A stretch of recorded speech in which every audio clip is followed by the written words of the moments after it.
जनाजा किधर होगा? जनाजा वो इधर होगा, इधर।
रहीम अस्सलाम वालेकुम नाजरीन, मैं हूँ साकिब बशीर। इस वक्त हम फैसल मस्जिद के बाहर जो है वो मौजूद हैं। चंद लम्हे हुए हैं यहाँ पे जो अरशद शरीफ है, मरहूम शहीद अरशद शरीफ, उनकी नमाज जनाजा जो है वो अदा की गई है। नमाज जनाजा में हमने क्या देखा है वो आपके साथ शेयर करेंगे। क्या माहौल था यहाँ पे तादाद के हवाले से।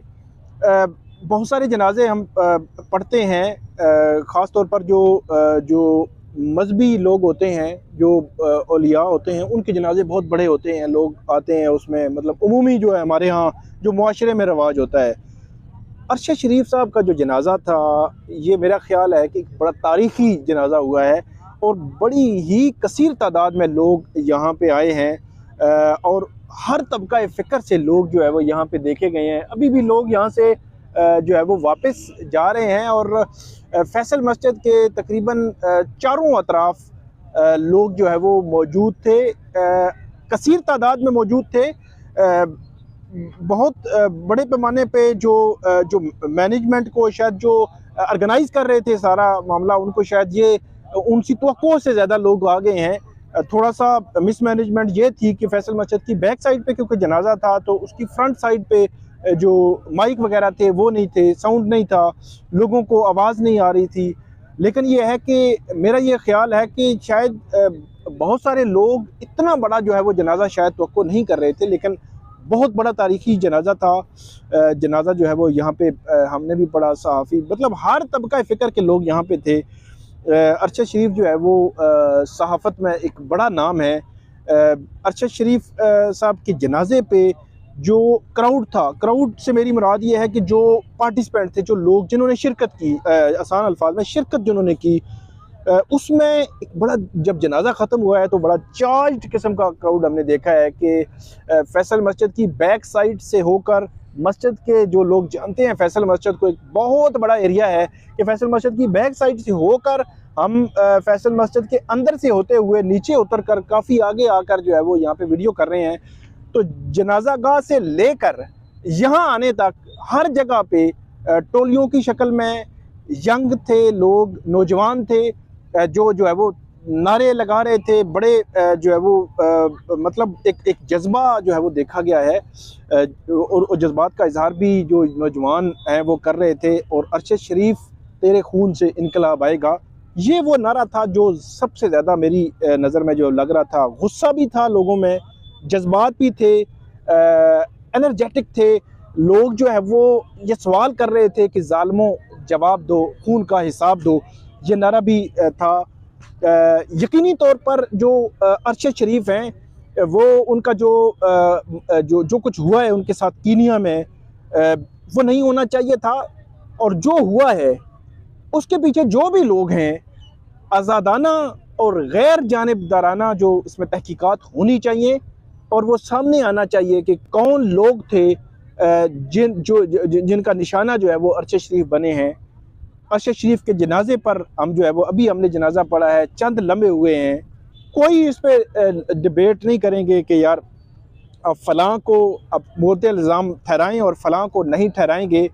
लेकिन मेरा ये ख्याल है कि अरशद शरीफ के केस को खंगालने के लिए आपको मई के मिड से शुरू करना पड़ेगा, कि मई के मिड से लेकर अगस्त तक जो है वो अरशद शरीफ जब यहाँ पे थे पाकिस्तान में, तो उनको किन किन मुश्किलात का सामना था, किन किन अदालती फोरम पर वो गए, क्या क्या उन्होंने कहा। ये वो चीज़ें हैं जो भी कमीशन बने उसको देखनी चाहिए, और गैर जानिबदाराना तौर पर जब तक नहीं देखेंगे तब तक मेरा नहीं ख्याल कि इसमें से कुछ निकल सकता है।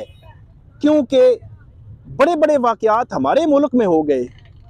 यहाँ पे जो हमारी साबिक वज़ीर-ए-आज़म हैं शहीद मोहतरमा बेनज़ीर भुट्टो, उनका जो है वो कत्ल हो गया यहाँ पे रावलपिंडी में, लेकिन उनके कत्ल तक कोई नहीं पहुँच सका। पाकिस्तान में हुआ, पिंडी में, रावलपिंडी में हुआ, लियाकत बाग में हुआ।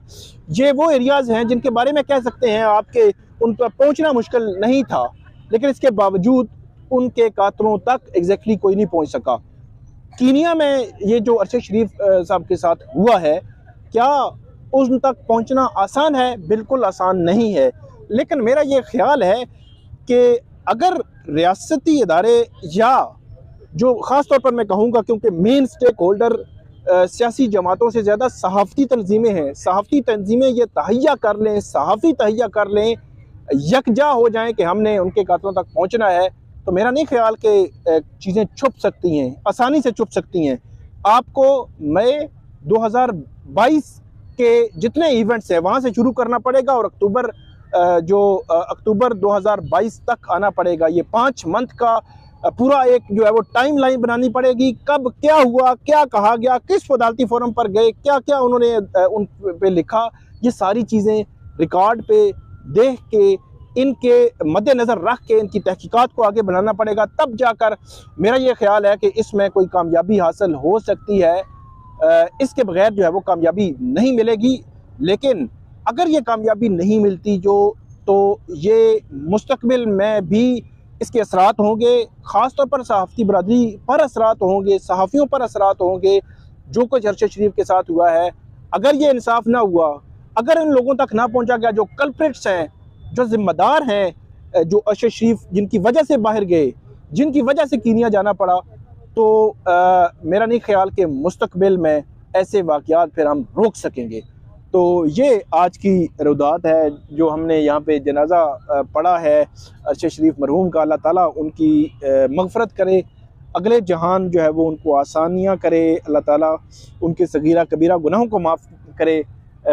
लोग यहाँ पे बड़ी तादाद में मौजूद थे। जो देखा मैंने और क्या होना चाहिए, ये सारा रुदात जो है हमने कोशिश की आपके सामने रखें, ताकि आपको पता हो कि चल क्या रहा है यहाँ पे। तो इजाज़त दीजिए, अल्लाह हाफ़िज़।